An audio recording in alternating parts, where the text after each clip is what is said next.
Salve, salve você inscrito no canal Profeus e você que acabou de chegar.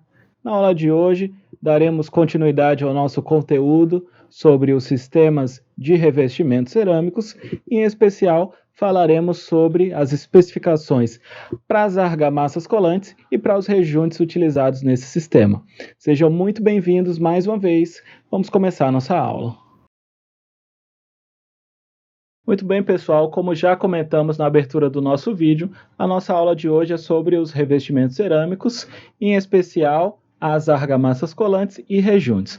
Muita atenção, porque esses dois materiais aí formam a camada mais externa, junto com o componente cerâmico, sendo extremamente relevante uma boa especificação desses dois materiais. Sem mais delongas, já falamos sobre a elaboração do projeto e nisso estamos na fase de especificação das camadas do revestimento, ou das camadas que compõem o revestimento. Na aula passada especificamos os componentes cerâmicos, na aula de hoje vamos especificar as camadas de rejunte e argamassa colante. Pois bem, já explicamos as camadas que compõem o sistema de revestimento cerâmico. Aqui são as referências normativas iniciais que estamos utilizando, e o rejunte e a argamassa colante estão aonde nessas camadas, Eu tenho uma aplicação do meu componente cerâmico através da aplicação da minha argamassa colante, que vai servir como camada de aderência, camada de fixação desse componente cerâmico. E o rejunte vai vir fazendo o quê? Vai ser o material que vai preencher as juntas, os espaços entre esses componentes cerâmicos, selando o meu sistema. Ou seja, reforçando mais uma vez, é muito importante uma boa especificação desses dois materiais, porque junto com o componente cerâmico formam a camada mais externa do teu revestimento cerâmico. Pois bem, a norma de referência, como já citado em outro momento, seria a BNT NBR 14081, e ela trata das argamassas colantes.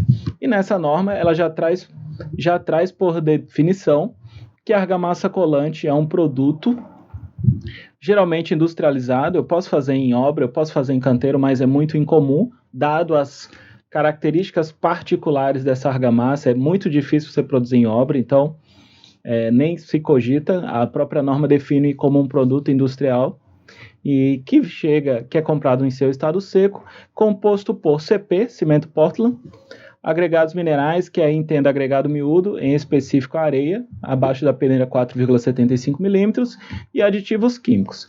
Vão formar ali uma massa viscosa, uma mistura, que vai ser plástica e aderente, principalmente aderente. Já falamos das propriedades das argamassas, e a aderência é a principal, empregada no assentamento das placas cerâmicas para o revestimento. Antes de passar para nosso próximo slide sobre as argamassas colantes, a norma define assim: e na própria norma, e no uso, e no que se utiliza na construção civil, e o próprio processo industrial, já separa as argamassas em 3 tipos. A C1, que seria a argamassa colante do tipo 1, a C2 e a C3. Nisso, nós já temos na norma quais seriam as aplicações, quais seriam as especificações da argamassa colante do tipo 1. E aí, atento aqui aos detalhes, é uma argamassa que tem resistência a solicitações mecânicas, hidro e termohigrométricas, características D. Ou seja, as características da argamassa colante do tipo 1 são para revestimentos internos.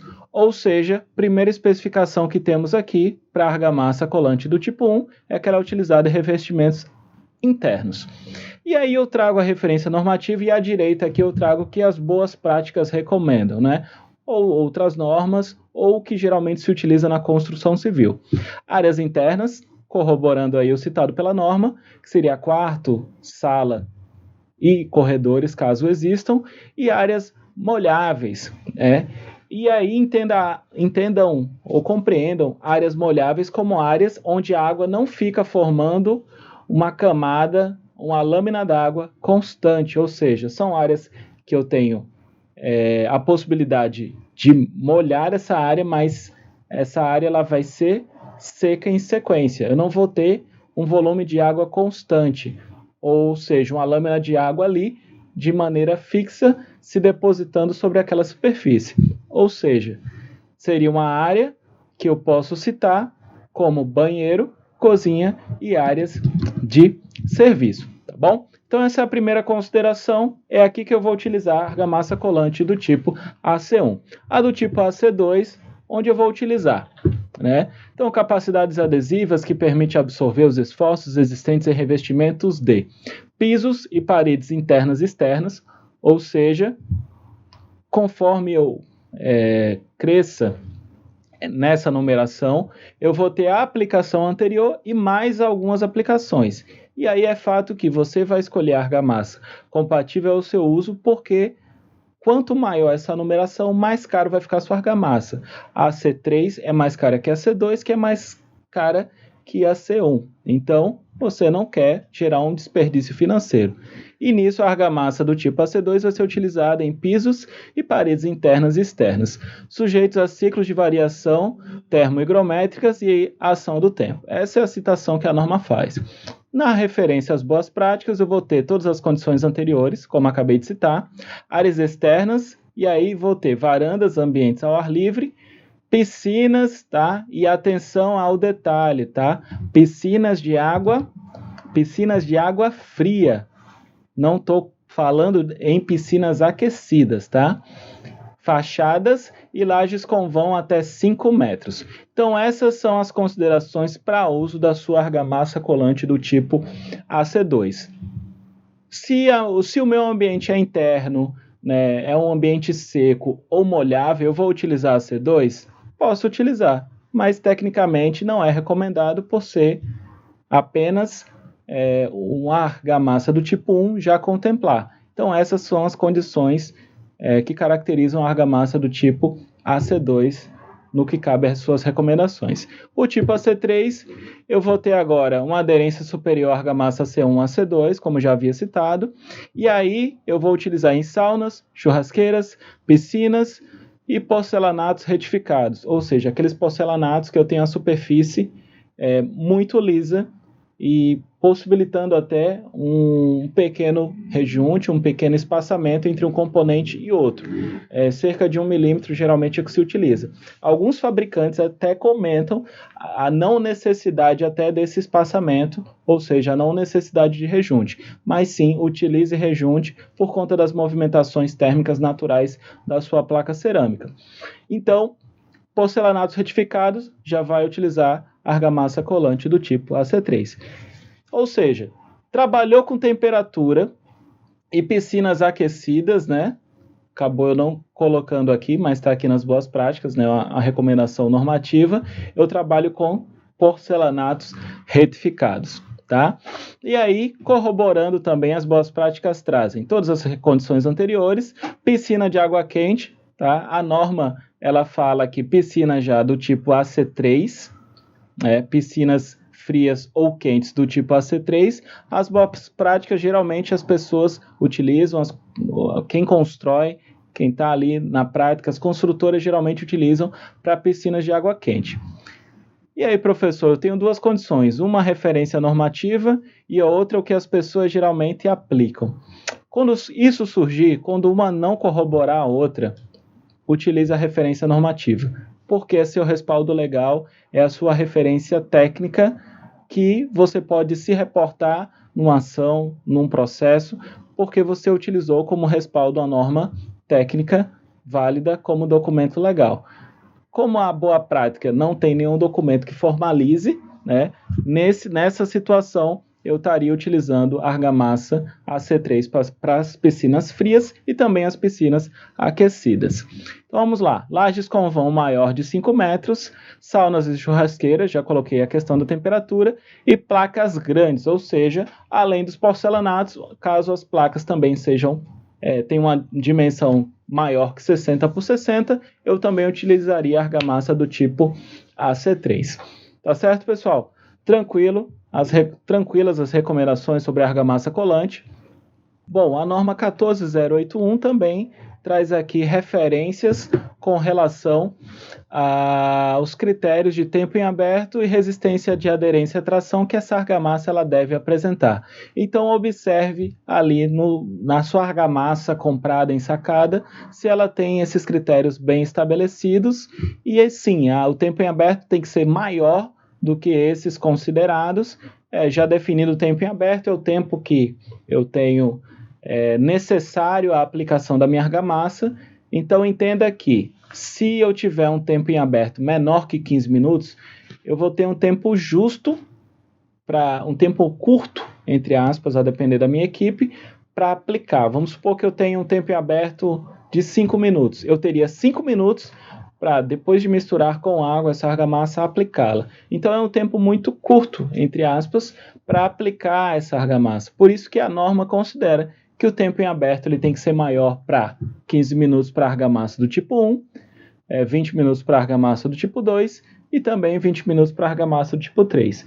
E aqui não precisa nem citar sobre as questões de aderência, que a aderência ela tem que ser maior que 0,5 numa cura normal para a argamassa do tipo 1 e do tipo 2, e maior do que 1 megapascal na cura normal para a argamassa do tipo AC3, tá? Então, vou deixar isso aqui registrado, que esses são os critérios que essas argamassas precisam atender. Nisso está aqui, falando só um pouquinho sobre esses ensaios. Basicamente, no tempo que a norma considera, como apresentado na tabela, eu tenho 15 minutos para C1 e 20 para C2 e C3, eu vou ensaiar a minha argamassa, fazer um ensaio de arrancamento aqui, a 15 minutos para C1 e 20 minutos para C2 e C3. E aí, se a minha tensão de ruptura for maior que 0,5 megapascal, eu estou considerando que o meu tempo em aberto está sendo atendido.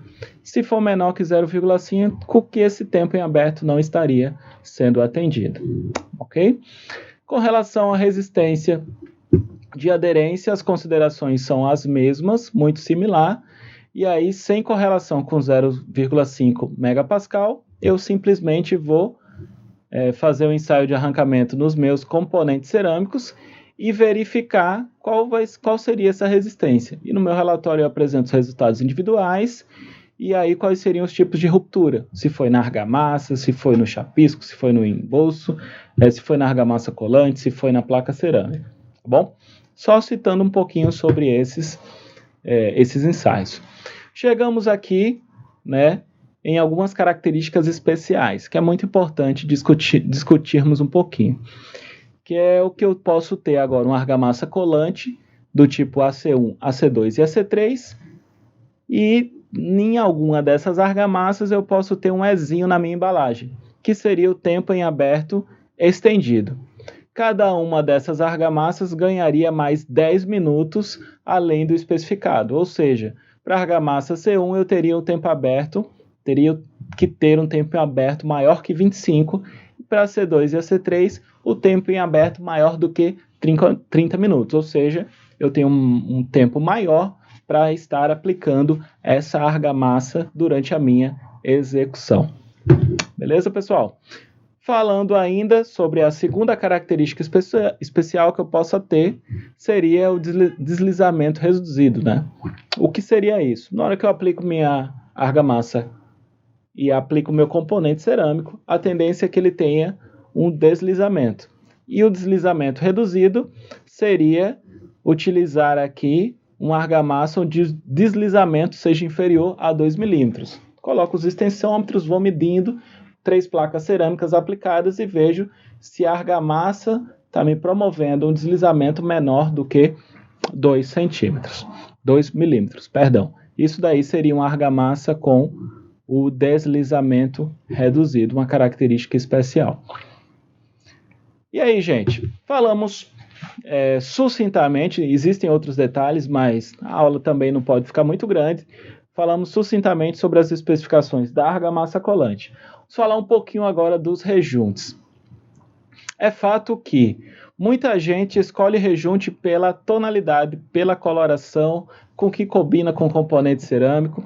A estética é importante, mas existem no mercado no mínimo por baixo, 3 tipos de rejuntos diferentes para cada aplicação e vamos discutir aqui.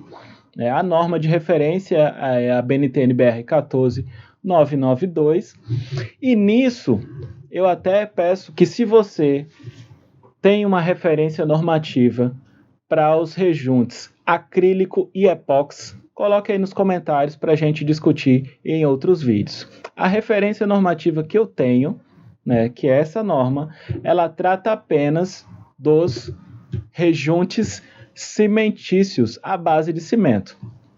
E nisso ela separa em 2 tipos. E o tipo 1 seria para ambientes internos e externos, locais de trânsito de pedestres não intenso, placas com absorção, ou seja, componente cerâmico com absorção acima de 3%, e ambientes externos, pisos ou paredes, desde que não excedam 20 metros quadrados e 18 metros quadrados, respectivamente. Está aqui. Essa é a consideração que a norma traz para o revestimento cimentício tipo 1. Para o tipo 2, eu vou ter todas as condições, todas as considerações anteriores, além de um trânsito mais intenso de pedestres, placa com absorção abaixo de 3%, preciso de placas com menor absorção, e aí eu utilizaria esse rejunte cimentício em ambientes externos, pisos ou paredes, de qualquer dimensão ou sempre que exijam as juntas de movimentação.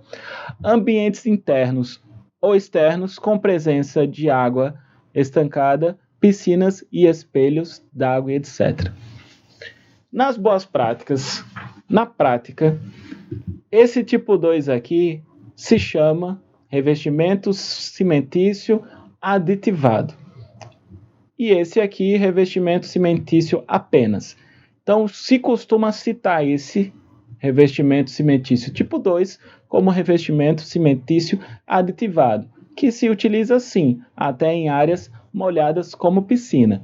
Então, atenção a essas características. Aqui, nessa norma, eu tenho o revestimento cimentício e esse eu conheceria na prática como revestimento cimentício aditivado, tá bom? Então, muita atenção a esses detalhes.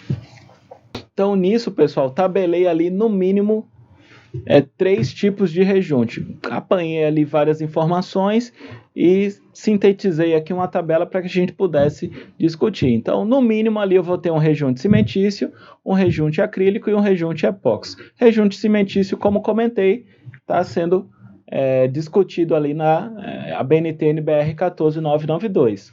Os outros ainda precisaria identificar as referências normativas. Já citei, se você tiver essas referências, coloque aí nos comentários.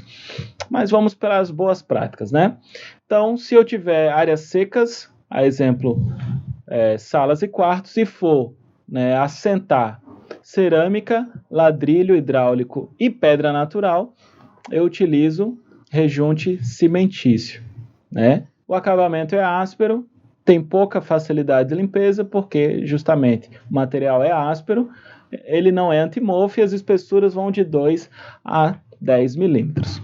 Se eu for utilizar agora áreas molháveis, já discuti o que seria, a exemplo, banheiros, cozinhas e lavanderias, e o material assentado for cerâmica, granito, mármore, pastilhas de vidro e porcelana, pedras naturais e porcelanato, rejunte é acrílico. E esse rejunte acrílico pode ser bicomponente ou monocomponente, não tem essa distinção nessa aplicação. O acabamento é liso, a facilidade de limpeza é alta, é média, perdão, justamente porque o acabamento já é liso, ele não permite ali a adesão de mofo, ele seria um rejunte antimofo e o tamanho das juntas vão de 1 até 2 milímetros de espessura. O rejunte epóxi eu já vou utilizar agora nas áreas molhadas, e como piscinas, fachadas e saunas. Então, locais também que eu tenho situação de grandes dilatações, grandes deformações e influência muito grande da temperatura, eu utilizo rejunte epóxi ou rejunte cimentício aditivado, que eu citei seria esse tipo 2 da BNT-NBR 14992. Certo, pessoal? Nisso, se eu estiver assentando ali bloco de vidro, cerâmica, granito, mármore, pastilhas de vidro e porcelana, placas de cimento, pedra natural e porcelanato, e aí eu vou ter para o rejunte epóxi um acabamento liso, facilidade de limpeza, uma facilidade muito alta, não vou ter ali presença de mofo. Para o rejunte cimentício aditivado, vou ter um acabamento áspero, eu não vou ter uma facilidade de limpeza e sim também antimofo. E aqui estão as juntas recomendadas, de 1 a 8 para piso, 2 a 5 para as paredes. A recomendação da espessura também segue para o rejunte cimentício aditivado ou tipo 2. Nisso aqui, quartos e salas, eu também posso utilizar pastilhas de metal, ou pastilhas de inox, ou pastilhas espelhadas. A esses componentes, a esses materiais, eu vou ter rejunte específico, né? Então, não utilizo nenhum desses citados, eu teria um rejunte específico para essa aplicação. O acabamento é áspero, facilidade de limpeza baixo, justamente por ser áspero, e também não é antimofo. E as espessuras aqui você verifica com o seu fabricante, tá? Então, essas são as especificações relacionadas ao rejunte, que, como podemos observar, não são apenas questões relacionadas à estética. Uma recomendação adicional, isso a gente pode ver lá na execução, mas já cito, é que você deve rejuntar depois do seu componente cerâmico ter sido assentado há 3 dias, né? Esperei 3 dias de cura, eu posso estar aplicando meu rejunte, eu vou ter menores dificuldades, menos problemas. Com relação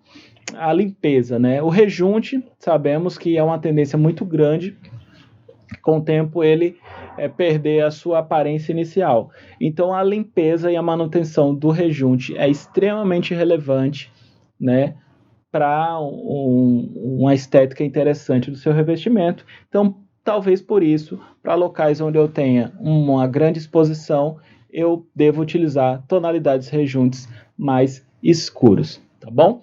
Então é isso. Para a aula de hoje, é isso que eu tinha para apresentar. Espero que tenha sido o mais resumido possível e agradeço a presença e a participação de todos. Muito obrigado mais uma vez.